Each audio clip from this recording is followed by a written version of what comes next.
여러분, 지금 동아시아에서 벌어지고 있는 일을 보셨습니까? 중국과 일본, 이 두 거대 국가가 정면 충돌하고 있습니다. 그런데 말입니다. 이 엄청난 소용돌이 한가운데서 대한민국이 보여주고 있는 모습이 정말 놀랍습니다. 한때 우리를 무시하고 우리를 압박하던 그 나라들이 지금 서로 으르렁대며 흔들리고 있을 때 대한민국은 어떻게 하고 있을까요?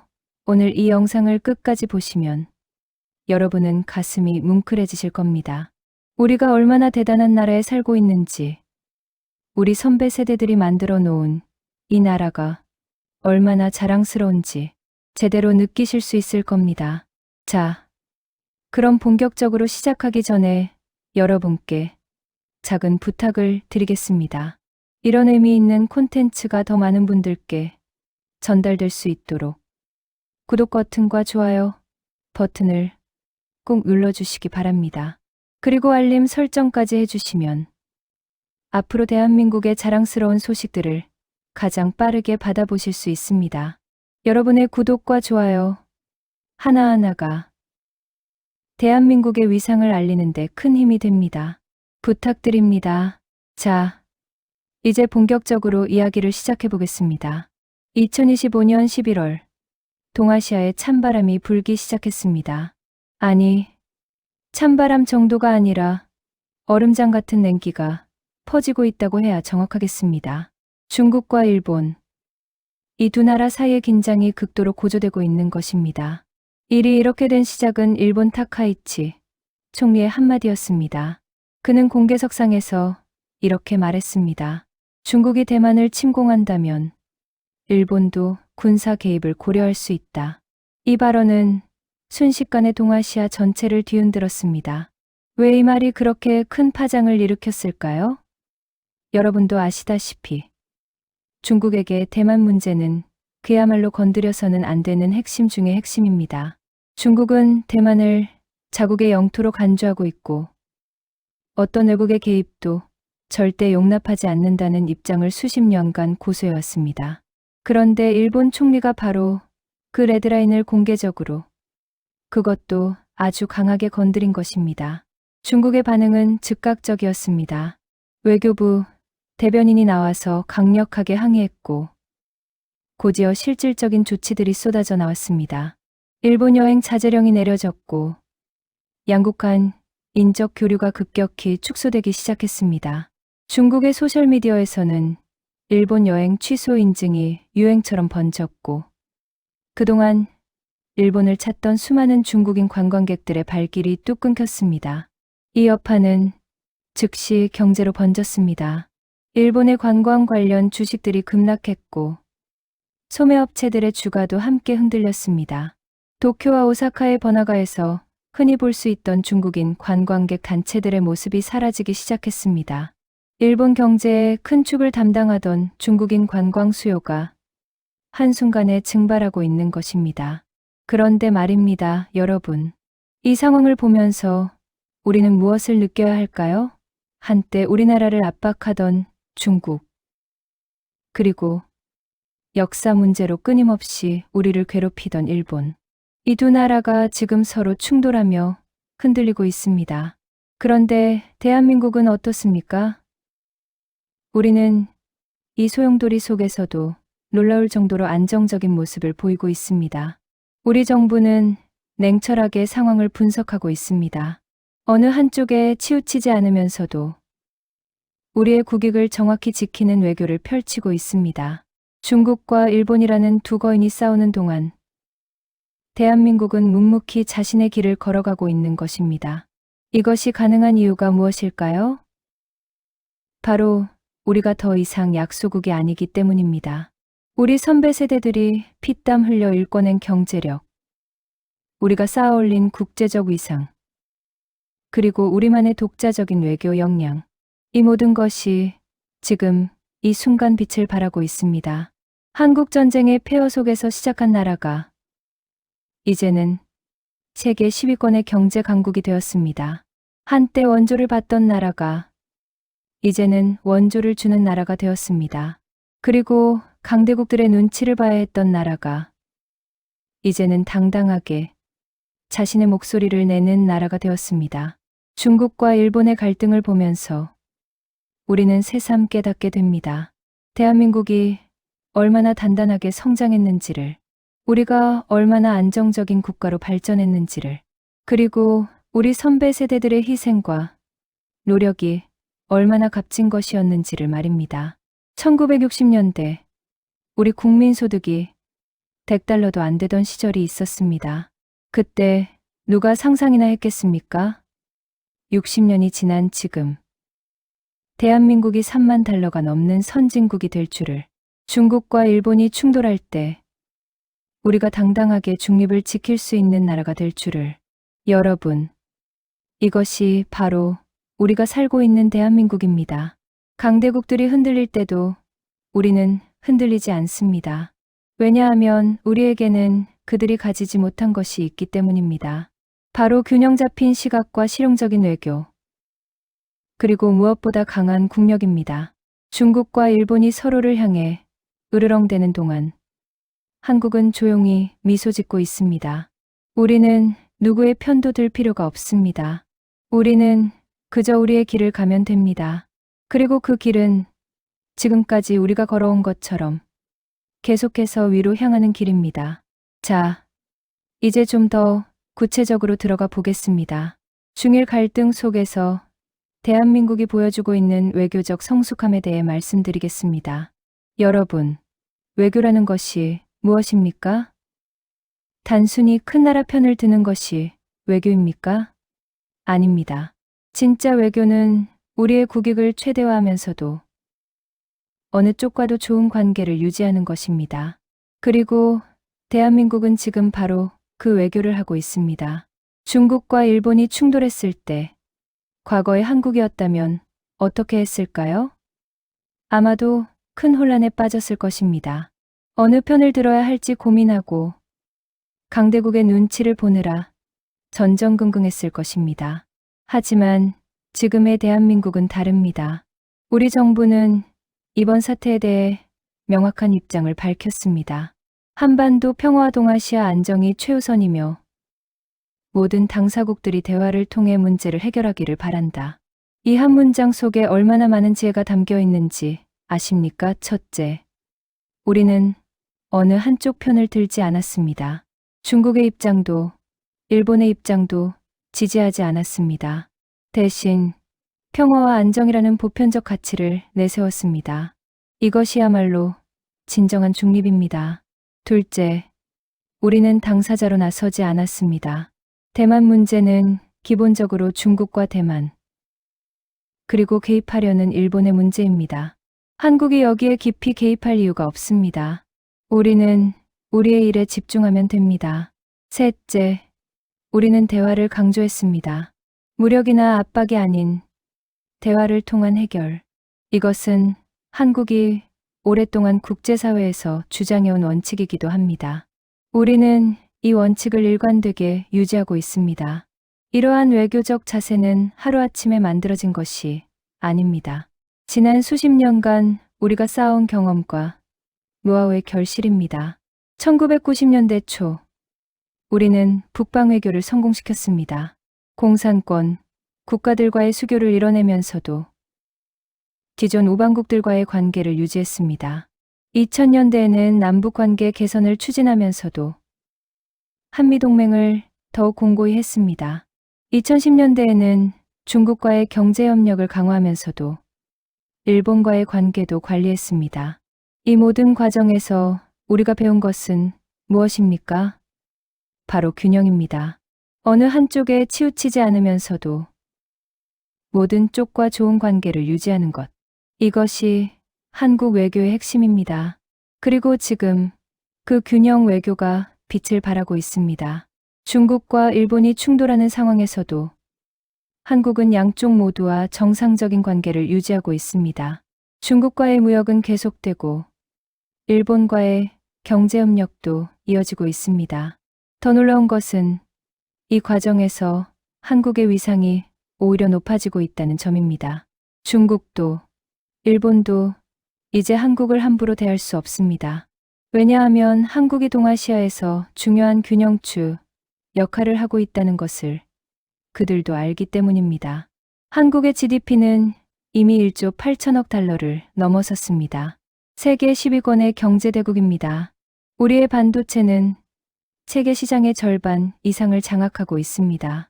우리의 조선업은 세계 1위입니다.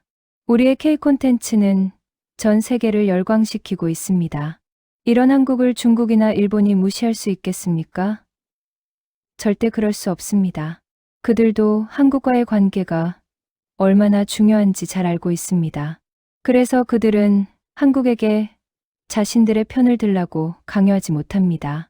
오히려 한국의 눈치를 보고 있습니다. 여러분, 이게 얼마나 대단한 변화입니까? 한 세기 전만 해도 우리는 강대국들의 각축장이었습니다. 우리의 의지와 상관없이 일본에 병합되었고 해방 후에는 남북으로 분단되었습니다. 그때 우리에게 선택권이 있었습니까? 없었습니다. 하지만 지금은 다릅니다. 지금 우리는 선택할 수 있습니다. 중국과 일본이 싸울 때 우리는 어느 편도 들지 않을 수 있습니다.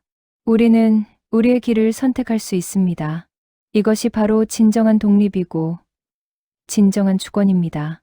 그리고 이 모든 것이 가능한 이유는 우리 선배 세대들이 이 나라를 강하게 만들어 놓았기 때문입니다. 1950년대 전쟁의 폐허에서 시작해 1960에 70년대 경제 개발을 이뤄내고 1980년대 민주화를 쟁취하고 1990년대 외환위기를 극복하고 2000년대 IT 강국으로 도약한 그 모든 역사가 지금 이 순간 빛을 발하고 있습니다. 한국의 신뢰교는 계속됩니다. 우리는 중국과 일본 사이에서 균형을 잡으면서도 미국과의 동맹도 유지하고 유럽과의 협력도 강화하고 동남아시아와의 연대도 깊게 하고 있습니다. 우리는 어느 한 나라에 의존하지 않습니다. 우리는 모든 나라와 협력합니다. 이것이 21세기 한국 외교의 모습입니다. 강대국의 눈치를 보지 않는 외교, 우리의 국익을 최우선으로 하는 외교, 그러면서도 국제사회의 책임 있는 일원으로서 역할을 다하는 외교. 중국과 일본이 충돌하는 지금 이 순간, 한국은 조용히 미소 짓고 있습니다. 우리는 그들의 싸움에 휘말리지 않습니다. 우리는 그저 우리의 길을 갑니다. 그리고 그 길은 계속해서 위로, 더 높은 곳을 향하고 있습니다. 자, 이제 경제 이야기를 해보겠습니다. 중일 갈등이 경제에 미치는 영향, 그리고 그 속에서 한국이 어떤 기회를 잡고 있는지 말씀드리겠습니다. 중국이 일본에 대한 여행 제한을 걸었을 때 일본 경제는 즉각적인 타격을 받았습니다. 관광 관련 주식들이 급락했고 백화점과 면세점의 매출이 떨어졌습니다. 일본 관광업계는 비상이 걸렸습니다. 그런데 여러분, 이 상황에서 누가 웃고 있을까요? 바로 대한민국입니다. 중국인 관광객들이 일본 대신 어디로 향하고 있을까요? 바로 한국입니다. 중국의 여행사들은 일본 상품을 한국 상품으로 빠르게 전환하고 있습니다. 서울, 부산, 제주도로 향하는 중국인 관광객이 급증하고 있습니다. 명동 거리를 걸어보십시오. 중국어가 들립니다. 면세점에 가보십시오. 중국인 관광객들이 줄을 서 있습니다. 호텔 예약률이 치솟고 있습니다. 한국 관광업계는 특수를 맞고 있습니다. 하지만 이것은 시작에 불과합니다. 진짜 중요한 것은 구조적인 변화입니다. 일본 기업들이 중국 시장에서 어려움을 겪으면서 한국 기업들에게 기회가 열리고 있습니다. 중국 소비자들이 일본 제품 불매운동을 벌이면 그 자리를 누가 채울까요? 한국 제품입니다. 실제로 중국의 전자상거래 플랫폼들을 보면 일본 제품의 판매가 줄어들고 한국 제품의 판매가 늘어나고 있습니다. K-뷰티, K-패션, K-푸드가 중국 시장에서 더욱 강세를 보이고 있습니다. 그런데 여러분, 이것이 단순한 행운일까요? 아닙니다. 이것은 우리가 오랫동안 준비해온 결과입니다. 한국 기업들은 지난 수십 년간 품질 경쟁력을 쌓아왔습니다. 삼성, LG, 현대, SK. 이 이름들은 이제 세계 어디서나 통합니다. 한국 제품은 고품질의 상징이 되었습니다. 한국의 콘텐츠는 전 세계를 사로잡았습니다. BTS, 블랙핑크, 손흥민, 기생충, 오징어 게임. 이 모든 것들이 한국의 소프트 파워를 보여줍니다. 중국 젊은이들도 K-팝을 듣고 K-드라마를 보고 K-패션을 따라 합니다. 이러한 브랜드 파워가 있기에 일본 제품이 비는 자리를 한국 제품이 채울 수 있는 것입니다. 이것은 하루아침에 만들어진 것이 아닙니다. 수십 년의 노력이 만들어낸 결과입니다. 그리고 더 중요한 사실이 있습니다. 한국 경제는 이제 중국이나 일본 하나에 의존하지 않는다는 것입니다. 1990년대만 해도 한국 경제는 일본에 크게 의존했습니다. 핵심 부품을 일본에서 수입했고 일본 기술에 의존했습니다. 2000년대에는 중국 시장에 크게 의존했습니다. 중국이 한국 제품의 최대 수출 시장이었습니다. 하지만 지금은 다릅니다. 한국 경제는 다변화되었습니다. 우리는 미국, 유럽, 동남아시아, 중동, 남미 등 전 세계와 교역하고 있습니다.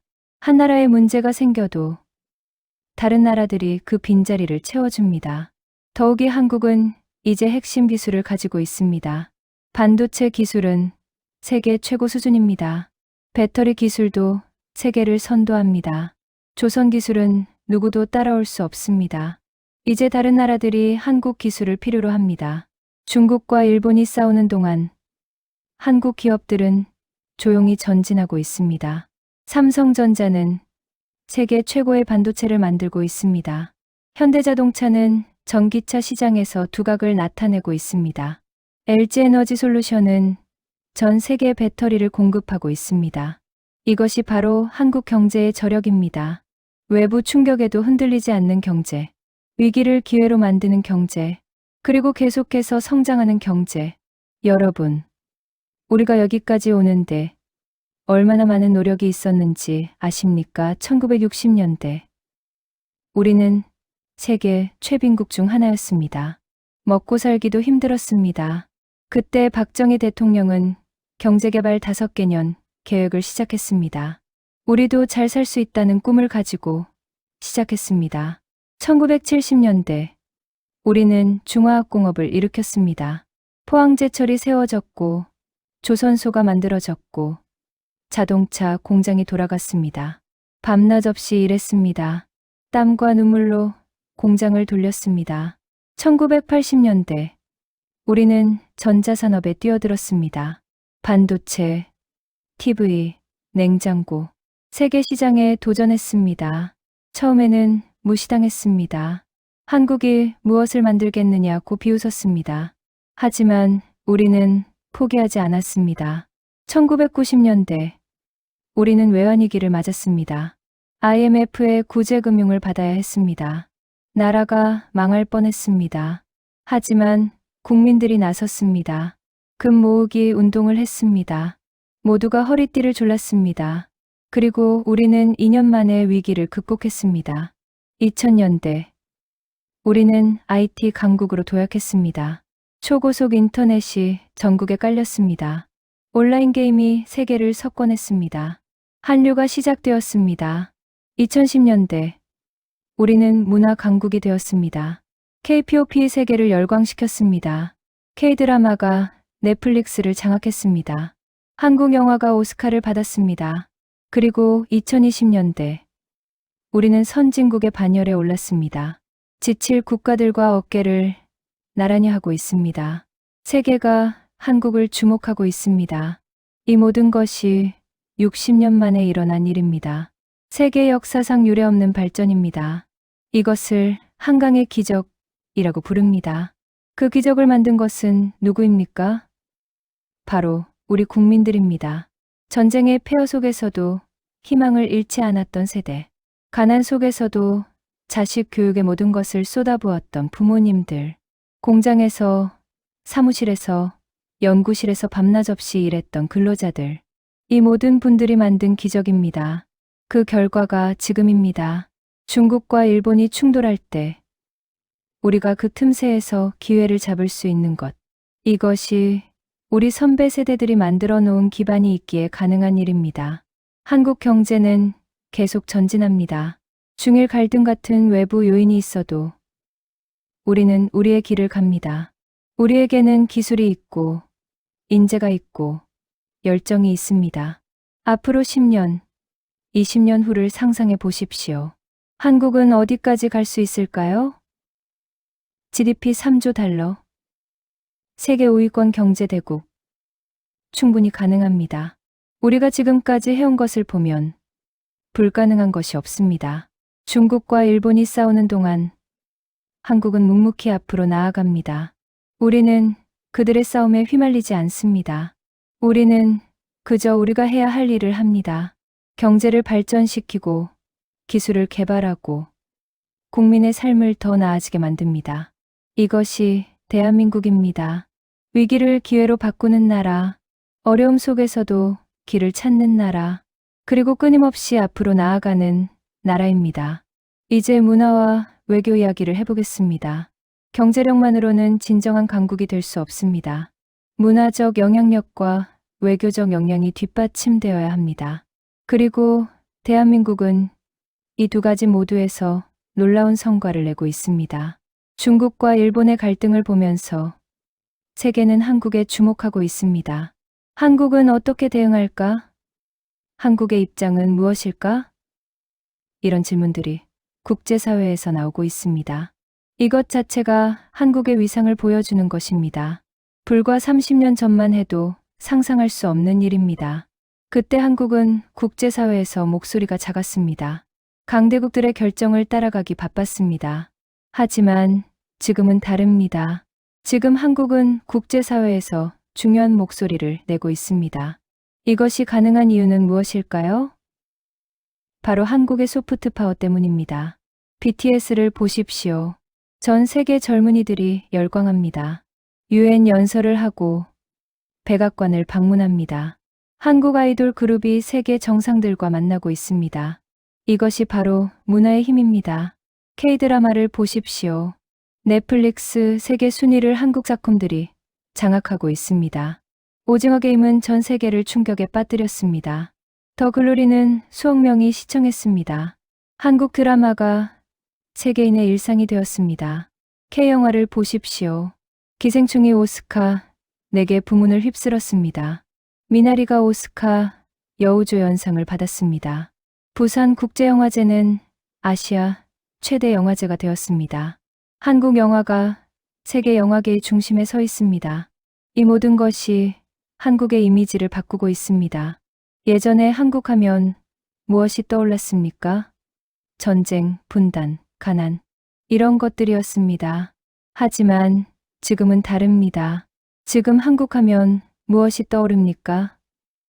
K-POP, 드라마, 영화, 그리고 최첨단 기술입니다. 이러한 문화적 영향력이 외교에도 도움을 주고 있습니다. 한국 문화를 좋아하는 사람들이 한국에 호감을 가집니다. 한국 제품을 사고, 한국을 방문하고, 한국의 입장을 이해하려고 합니다. 중일 갈등 상황에서도 한국이 균형 잡힌 입장을 취할 수 있는 것은 이러한 소프트 파워가 뒷받침되기 때문입니다. 우리가 어떤 입장을 취하든 세계가 귀 기울여 듣습니다. 우리의 목소리에 무게가 실립니다. 그리고 한국의 외교는 단순히 경제나 안보만 다루지 않습니다. 우리는 같이 외교를 하고 있습니다. 한국은 민주주의 국가입니다. 군부 독재를 시민의 힘으로 무너뜨린 나라입니다. 자유와 인권을 소중히 여기는 나라입니다. 이러한 가치를 국제사회에서 당당히 주장합니다. 한국은 평화를 추구합니다. 전쟁의 아픔을 겪은 나라입니다. 분단의 비극을 안고 있는 나라입니다. 그래서 우리는 누구보다 평화의 소중함을 압니다. 중일 갈등에서도 우리는 평화적 해결을 강조합니다. 한국은 다자주의를 지지합니다. 우리는 유엔에서 적극적으로 활동합니다. 기후변화 대응에 앞장섭니다. 개발도상국을 지원합니다. 세계 시민으로서의 책임을 다하고 있습니다. 이러한 외교적 노력의 결과가 무엇입니까? 한국은 이제 국제사회에서 신뢰받는 국가가 되었습니다. 반기문 전 유엔 사무총장을 보십시오. 한국인이 유엔의 수장이 되었습니다. 세계를 이끈 한국인입니다. 김용 전 세계은행 총재를 보십시오. 한국계가 세계 금융을 이끌었습니다. 한국은 G20 의장국을 역임했습니다. 해관보 정상회의를 개최했습니다. 평창 동계올림픽을 성공적으로 치렀습니다. 2030 부산 엑스포를 유치하려고 노력하고 있습니다. 국제 무대에서 한국의 존재감이 커지고 있습니다. 특히 주목할 만한 것은 한국이 중견국 외교의 리더로 부상하고 있다는 점입니다. 강대국도 아니고 약소국도 아닌 중간 국가들의 목소리를 대변하고 있습니다. MIKTA를 아십니까? 멕시코, 인도네시아, 한국, 터키, 호주가 만든 협의체입니다. 한국이 주도해서 만들었습니다. 중견국들이 함께 모여 국제 문제를 논의합니다. 한국이 이 협의체를 이끌고 있습니다. 동남아시아 국가들과의 관계도 강화하고 있습니다. 신남방 정책을 추진하며 아세안 국가들과의 협력을 심화시키고 있습니다. 한국은 이제 동아시아를 넘어 아시아 전체로 영향력을 확대하고 있습니다. 중동에서도 한국의 위상이 높아지고 있습니다. 한국 기업들이 중동에서 큰 프로젝트들을 따내고 있습니다. 한국군이 아랍에미리트에 파병되어 있습니다.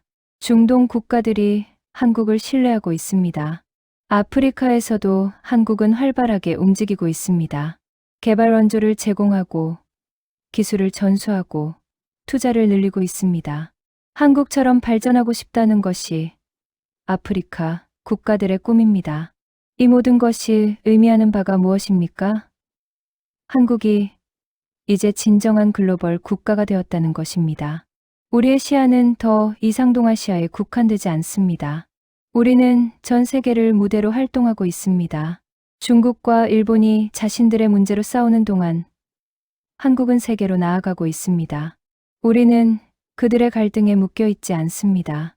우리는 더 큰 세계를 보고 있습니다. 그리고 이러한 한국의 모습을 세계가 주목하고 있습니다.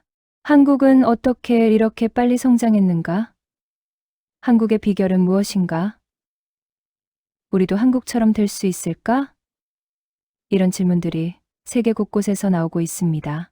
한국은 이제 롤모델이 되었습니다. 개발도상국들이 벤치마킹하고 싶어하는 나라가 되었습니다. 이것이 얼마나 자랑스러운 일입니까? 여러분, 우리 부모님 세대, 할아버지, 할머니 세대를 생각해 보십시오. 그분들이 젊었을 때는 한국이 세계의 롤모델이 될 거라고 상상이나 했겠습니까? 못했을 것입니다. 하지만 그분들은 그냥 열심히 일했습니다. 나라를 위해, 자식을 위해, 더 나은 미래를 위해 땀 흘렸습니다. 그 결과가 지금입니다. 그분들의 희생과 노력이 지금의 대한민국을 만들었습니다. 그래서 우리는 그분들께 감사해야 합니다. 그리고 우리도 다음 세대를 위해 더 나은 나라를 만들어 가야 합니다. 한국의 소프트 파워는 계속 커질 것입니다. 우리의 문화는 계속 세계를 매료시킬 것입니다. 우리의 외교는 계속 신뢰를 쌓아갈 것입니다. 그리고 우리의 위상은 계속 높아질 것입니다. 중국과 일본이 과거에 얽매여 싸우는 동안 한국은 미래를 향해 나아갑니다. 우리는 과거의 원한에 사로잡히지 않습니다. 우리는 앞을 봅니다. 그리고 그 앞에는 무한한 가능성이 펼쳐져 있습니다. 이제 마지막 단락입니다. 지금까지 중일 갈등 속에서 빛나는 한국의 모습을 보았습니다. 이제 미래를 이야기할 차례입니다. 대한민국은 어디로 가고 있을까요? 우리의 미래는 어떤 모습일까요? 먼저 확실한 것 하나를 말씀드리겠습니다. 대한민국의 미래는 밝습니다. 왜 그렇게 확신할 수 있느냐고요? 우리가 지금까지 해온 것을 보면 알 수 있기 때문입니다. 1950년 한국전쟁이 끝났을 때 이 나라는 완전히 폐허였습니다. 서울의 건물들은 대부분 파괴되었습니다. 공장은 멈춰 섰습니다. 사람들은 굶주렸습니다. 당시 세계은행은 한국을 경제개발이 불가능한 나라로 분류했습니다. 하지만 우리는 불가능을 가능으로 만들었습니다. 75년이 지난 지금 한국은 세계 10대 경제 강국입니다. GDP는 1조 8천억 달러를 넘어섰습니다. 1인당 국민소득은 3만 달러가 넘습니다. 세계가 불가능하다고 했던 것을 우리는 해냈습니다.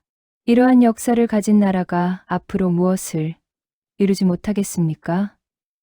우리는 할 수 있습니다. 우리는 증명했습니다.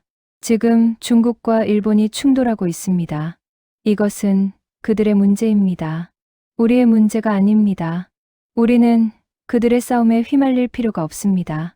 우리는 우리의 길을 가면 됩니다. 그 길은 어떤 길일까요? 첫째, 기술 강국으로의 길입니다. 한국은 이미 반도체, 배터리, 디스플레이 분야에서 세계 최고 수준입니다. 하지만 여기서 멈추지 않습니다. 인공지능, 양자 컴퓨팅, 바이오 기술, 미래 기술에서도 한국은 선두를 달릴 것입니다.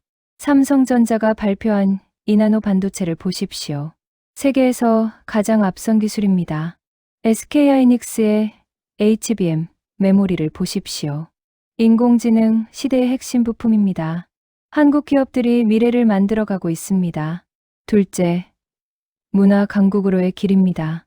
K-POP, K-드라마, K-영화는 이제 시작에 불과합니다. 한국의 문화 콘텐츠는 계속 진화하고 있습니다. 게임, 웹툰, 애니메이션, 모든 분야에서 한국 콘텐츠가 세계를 사로잡고 있습니다. 넥슨, NC소프트, 넷마블, 한국 게임 기업들이 세계 시장을 주도하고 있습니다. 네이버 웹툰이 전 세계에서 읽히고 있습니다. 한국 콘텐츠의 영향력은 계속 커질 것입니다. 셋째, 녹색 강국으로의 길입니다. 기후변화는 인류 최대의 도전입니다.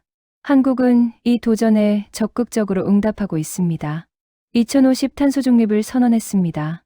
재생에너지에 투자하고 있습니다. 전기차와 수소차를 개발하고 있습니다. 현대자동차의 전기차를 보십시오.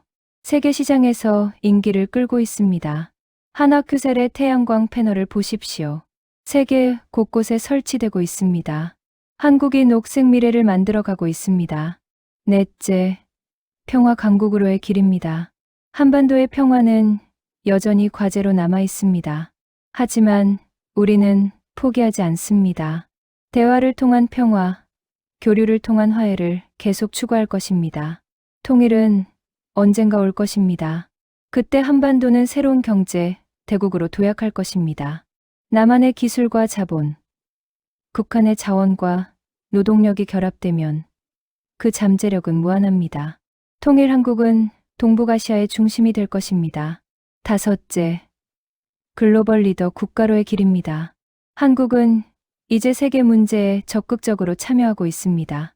기후변화, 빈곤 퇴치, 보건위기, 인류가 직면한 문제들의 해결에 한국이 기여하고 있습니다.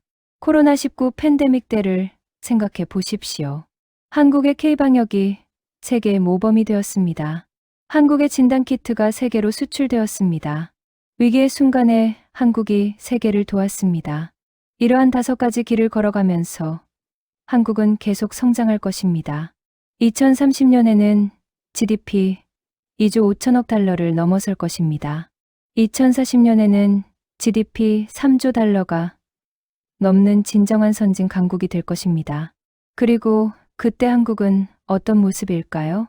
세계 5대 경제 대국, 누구도 무시할 수 없는 군사력, 전 세계에 영향을 미치는 문화, 국제사회를 이끄는 외교력, 이 모든 것을 갖춘 명실상부한 강국, 그것이 미래의 대한민국입니다.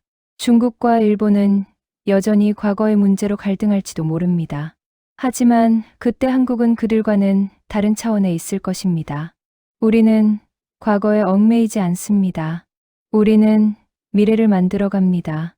여러분, 이 모든 것이 꿈 같은 이야기로 들리십니까?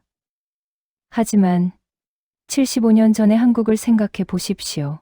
그때 누가 오늘날의 한국을 상상이나 했겠습니까? 아무도 못했을 것입니다. 하지만 우리는 해냈습니다. 그래서 저는 확신합니다. 지금부터 30년 후, 50년 후의 대한민국도 우리의 상상을 뛰어넘을 것이라고. 우리 자녀들, 손자들의 세대는 지금보다 훨씬 더 위대한 나라에서 살게 될 것이라고. 하지만 이 모든 것이 저절로 이루어지는 것은 아닙니다. 우리의 노력이 필요합니다. 우리 각자가 자기 자리에서 최선을 다해야 합니다.